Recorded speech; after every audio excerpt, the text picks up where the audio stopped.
And it's been 27 months since the first confirmed case of COVID in this country.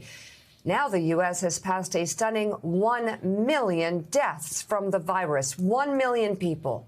We'll discuss how we got there and where we go from here. Willie, there's so much to talk about here. Of course, we're going to start with the story about the Russian generals. It's certainly consequential, but it does seem like we've all just sort of breezed past that 1 million mark. We all remember back in the spring of 2020 when we had officials saying maybe 70,000 people would die, maybe 100,000 people would die. I remember there was a British, maybe it was from King's College, but there was a British research institution, university, that said that up to 1 million people would die. My God, the chuckling from the MAGA freaks. The disregard from the MAGA freaks, the same people who worship Donald Trump for saying it was 2 or 3 people that came in from China and it would soon go away. Those MAGA freaks proven wrong time and time again. We've hit the 1 million mark. Yeah, we have. And even though we sort of knew it was coming in these last few months, it's still just a shocking figure to see in print. 1 million of our neighbors, 1 million of our family members have died because of this virus. We had Dr. Deborah Birx on the show last week, and we were reflecting on that moment where she came to a podium and said there was a study, this is back in March and April of 2020, that said we could get up to 240,000 deaths. That was breathtaking. We couldn't believe the number was going to be that high. We thought it was a vast overstatement of the problem. And now here we are just over 2 years later at 1 million deaths. It's been a tragedy for the country, but it's been a human tragedy for families across this country. And it continues as these subvariants. Luckily, we've got these vaccines that stop us from dying by and large and keep us out of the hospital much better than we used to. But it's still here with us. But that number, it's stunning this morning. 1 million American deaths from COVID.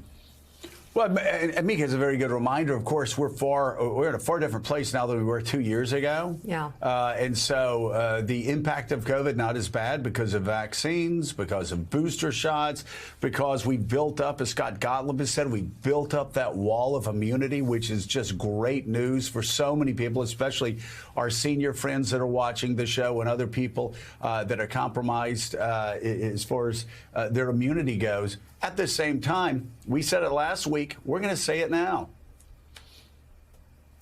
I mean, you look at what happened this past weekend in Washington, D.C. People that have been reporting on this deadly plague over the past couple of years, all jamming into a small room in Washington, D.C.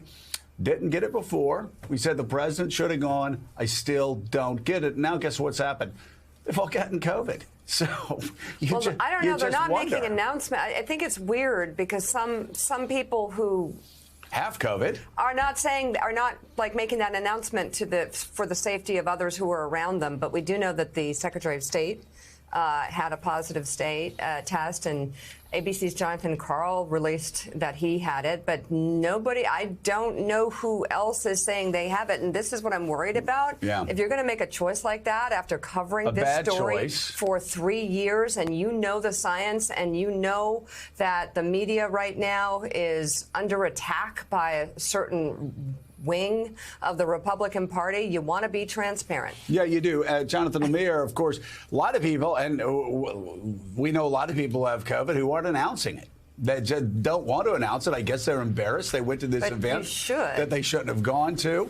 But Jonathan, again, you were there. I mean, but of course, Dr. Ronnie Jackson tells me that with your genes, you can live to be 200 years old. Yeah, so perhaps you're immune from it.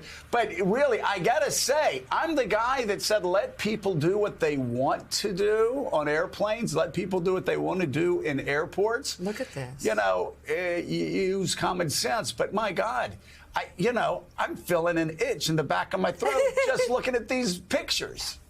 Yeah, there have been dozens of positive cases connected to the dinner. And it's, of course, not just the dinner itself Saturday night. It's a weekend full of events. And to be clear, most of the events that led up to the dinner were outside. they're outside. Ventilation, that's much safer, Yeah. of course. The dinner itself Yes. did require proof of vaccination. It did require showing a negative test. I kept my mask on for most of it for There you fears of go. exactly like this. And so far, I've been testing every day out of precaution, feel fine, negative every time, including with a PCR. So Dr. Ronnie Jackson, thanks, buddy.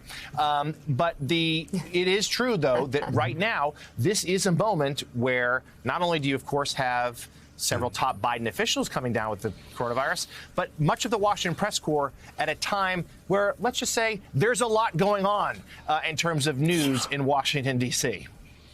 Yeah, That's a good point. it's fascinating. Willie, a couple of things to note. If you look at the shot of Jonathan Mir, yes, he wore a mask, but we still have him encased in the glass box that you Yes. often see in superhero movies.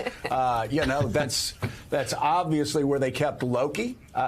He's in the glass box like Loki, and also Alex says it's not because of COVID. He did wear a mask. It's because I think the New York Yankees have actually are melting down our operations lost. right now There- with there hacking. There have been some tech yeah, but- issues this morning. Yeah. There have been some tech issues, but also, yeah, he's in the glass box, but also he did wear a mask. But man, you should see the pictures of all the food smeared on the front of the mask while he was eating. Okay. Oh wait, Yeah, no, that he was the took off that was the mask flaw in while the plan. eating. Yeah, it kept me safe, but I was really hungry afterwards. I can't quite figure it out. That was the Exactly. flaw in the plan. Yeah. Yeah. Stay in that glass box, All John. right, Yeah, let's- you know what? Yeah. It is. We talked about President Biden last week. I think the three of us agreed that he should have sent a video message. Let's hope truly, for the sake of the country and the sake of him, that he remains healthy. But now, in hindsight, I think what we were talking about last week is probably true, that a video might have been a better idea. But we hope he stays safe. We hope everybody who does have it from the Washington Correspondents' Center recovers quickly. But my decision to stay home and watch 12 and 14-year-olds play basketball is vindicated, I think, this morning. Yeah, Wise fair one. enough. It is a decision, though. The death rate is down. It is very different, the COVID that we're dealing with right now. And we'll talk about this more.